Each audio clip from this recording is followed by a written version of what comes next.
4ஓட value இதில் வந்து single digit இருந்தால் 0 பாயிண்ட் எடுத்துக்கணும். 3 பாயிண்ட் பிஃபோர் சிங்கிள் டிஜிட்னா 0 பாயிண்ட் எடுத்துக்கணும். 40.57க்கு இப்போ 2 டிஜிட்ஸ் இருக்கனால 1 பாயிண்ட் எடுத்துக்கணும். லாக் டேபிளில் 4 வந்து 40க்கு நேராக பார்க்கணும். லாக் டேபிள் 40க்கு நேராக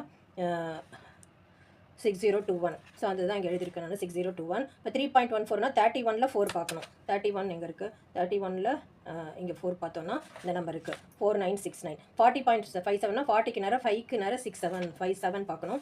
40 இங்கே இருக்குது, 5 இங்கே இருக்குது, 7க்கு நேரம் பார்க்கணும். ஸோ இந்த நம்பரையும் அந்த நம்பரையும் ஆட் பண்ணோன்னா 6075ஓட 8 ஆட் பண்ணணும் 6083. இப்போ இது எல்லாமே மல்டிப்ளிகேஷனுக்குனால ஆட் பண்ணணும். 2 ஆட் பண்ண 2.7073. அதுக்கு வந்து ஆன்டிலாக் எடுக்கணும். ஆன்டிலாக் வந்து பாயிண்ட்க்கு அப்புறம் உள்ள டிஜிட் தான் பார்க்கணும். 0.7073 எப்படி ஆன்டிலாக் பார்க்குறதுனா ஆன்டிலாக் டேபிளில் 0.70 இங்கே இருக்குது, 7க்கு நேரம் இந்த நம்பர் வருது 6093. அதுக்கப்புறம் 3க்கு நேரம் 4. அது எல்லாத்தையுமே ஆட் பண்ணணும். 5093ஓட 4 ஆட் பண்ணால் 5097. ஸோ 2 பாயிண்ட் இருந்தால் 3 டிஜிட் அப்புறம் ஃப்ரம் லெஃப்ட் டு ரைட் 3 டிஜிட்க்கு அப்புறம் பாயிண்ட் வைக்கணும். ஸோ 509.7.